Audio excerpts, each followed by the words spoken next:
Comment réagissons-nous quand quelque chose nous blesse? Que faisons-nous lorsque nous sommes touchés dans la partie la plus profonde de nous-mêmes? Dans cette vidéo, je vous explique comment éviter les compulsions alimentaires et vivre plus libre face à la nourriture. Restez jusqu'à la fin de cette vidéo, nous allons faire un parcours étonnant. Si quelqu'un nous fait du mal, il se déclenche naturellement en nous un mécanisme d'action-réaction. Quand nous sommes touchés, naturellement, il se déclenche en nous une réaction. Quelle est cette réaction naturelle et spontanée? C'est de toucher à notre tour. Le mal génère le mal.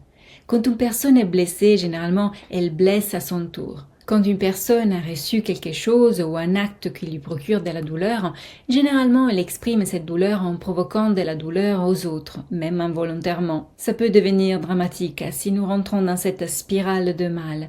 Mais heureusement, pour un certain nombre d'entre nous, ce jeu d'action et réaction est brisé, car nous savons l'arrêter. Si nous sommes touchés par une situation qui nous blesse, nous avons heureusement appris à nous arrêter et à ne pas provoquer des blessures aux autres. Si nous sommes en colère, car quelqu'un s'est mal comporté avec nous et nous sommes profondément touchés, nous savons nous maîtriser. Même si intérieurement nous avons envie d'étrangler cette personne ou de lui crever les pneus de sa voiture, nous avons appris à contenir cette réaction et à ne rien faire. Mais elle est passée où notre émotion? Où a-t-elle pris place cette colère? Ça demande beaucoup de force de ne pas réagir au mal qui nous a été fait, de savoir encaisser cette douleur qui nous a fait souffrir. Est-ce que le fait de ne rien faire fait disparaître notre colère et notre douleur?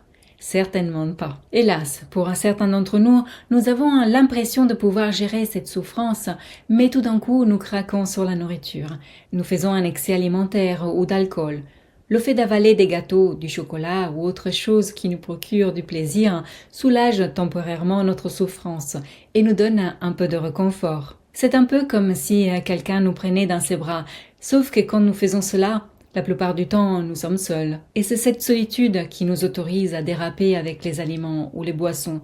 Car si nous n'étions pas seuls à ce moment-là, nous aurions été plus raisonnables avec les aliments. Nous aurions pris peut-être juste 1 ou 2 biscuits et pas le paquet entier, 1 ou 2 carrés de chocolat et partager le reste au lieu de manger la tablette complète, un seul verre au lieu de finir la bouteille. Alors, sommes-nous capables, quand une situation nous blesse, de sortir de notre solitude et échapper le plus vite possible à la tentation de nous faire du mal, d'éviter ainsi de déverser sur nous-mêmes, par des excès alimentaires, ce mal que nous avons reçu? Sommes-nous capables de partager avec d'autres ce que nous vivons de bien comme de mal, de montrer nos faiblesses dans des relations de confiance, dans lesquelles nous nous sentons en sécurité? Pourquoi déverser sur nous-mêmes cette colère? Pourquoi nous infliger cette douleur transmutée en excès alimentaire? Sommes-nous libres d'arrêter complètement ce mal qui nous a été fait, sans générer d'autre mal, ni vers les autres, ni vers nous-mêmes?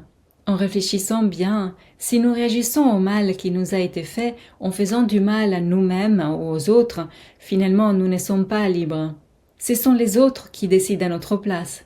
Si nous réagissons à tout ce qui nous arrive, nous ne sommes pas libres. Ce sont les autres qui nous conditionnent. Si une personne se comporte mal avec moi, je deviens le miroir de cette personne. Et la question devient alors, qui suis-je réellement?